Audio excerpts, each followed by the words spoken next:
The boys have been looking at the car all night as well. They believe when it powered up, it had an ECU fault, which then dropped the TPS sensor out and went back to manifold. So it's nearly like a computer. You turn it off and back on and it works. So right now it's running fine. Everything's working properly. So hopefully it's all good for the race. It's hot and it's rubbered. You're getting up on the curb. The curb's grippy, and then I was exiting tight where the track was fresh. So it was more grip. The hill are at Ernie's. Yeah, I'm on done with Ernie's.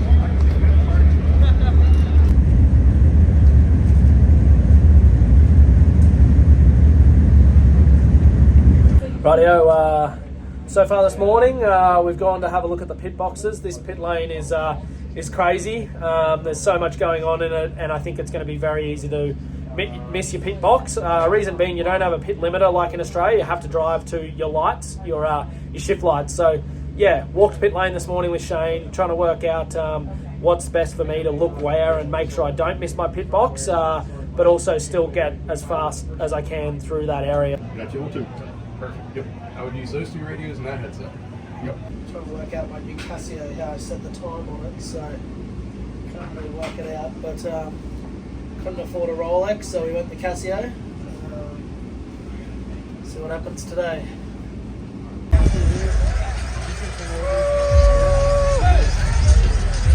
He's rolling off 24th today. Another one from down under Toowoomba, Australia, Will Brown!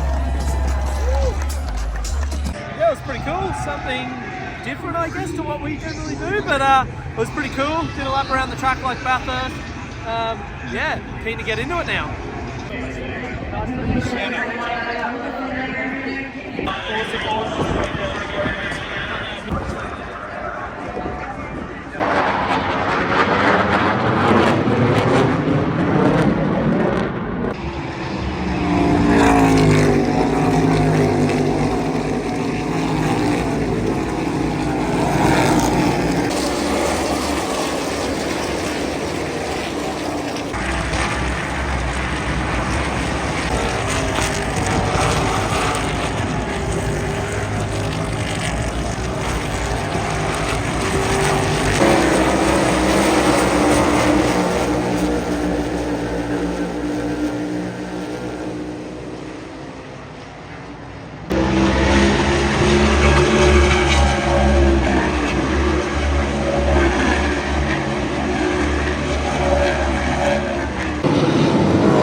I was like, oh, something's burning there.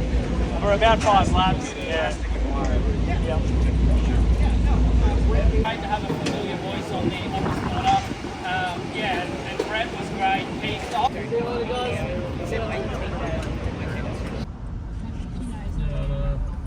I get so much sweating there when I race. Yeah, it was they're long races, that's for sure. I felt it towards the end a little bit, but yeah, disappointing. Obviously, you know, they thought they found that little gremlin after qualifying, but it wasn't there, and I started to get an electrical fire in the car, which I noticed, and about 4 laps later the car shut off. So felt like I was running pretty good. You know, we didn't have the best qualifying, but was able to make moves, get past people on the restarts. The restarts are wild over here, that's for sure. So yeah, it was pretty cool, but yeah, just disappointing in there. But I think we had you know, we're going to get a top 7 finish if we kept rolling like we were, but that's motorsport. We all know things like that can happen, so hopefully we can have another go in the future. Oh, they worked very hard at it. They're a professional team that wanted me to have the best opportunity I could this weekend. It's just unfortunate, you know, that can happen with any team, and electrical dramas are generally the worst because they're very hard to find. So And also in this category, if you are to change anything, you get put to the rear. So in our category, we just change everything, but it's very different over here. So yeah, I'd like to say thank you to Richard, especially for you know, putting the weekend on, and yeah, just hopefully we can have another go. Headed back to have showers and then head to the airport, and then we're gonna head back to Brisbane. I'm flying at 6 a.m, pre-brief at 8 a.m. at 888 for Darwin. Hopefully stay the night in Brisbane to just relax, and then fly straight to Darwin for the next round of supercars. I think it was very similar, to be honest. I think people raced just as hard in supercars as NASCAR, which was interesting. I really thought I'd get punted off a few times, but I didn't, so that was quite cool. But everyone races hard out there, that's for sure. But they're not super disrespectful, like they just punch you out of the road for no reason. So I think I had a few little contact things. One or two people not happy, but overall pretty good. And you don't want to just get on our flight?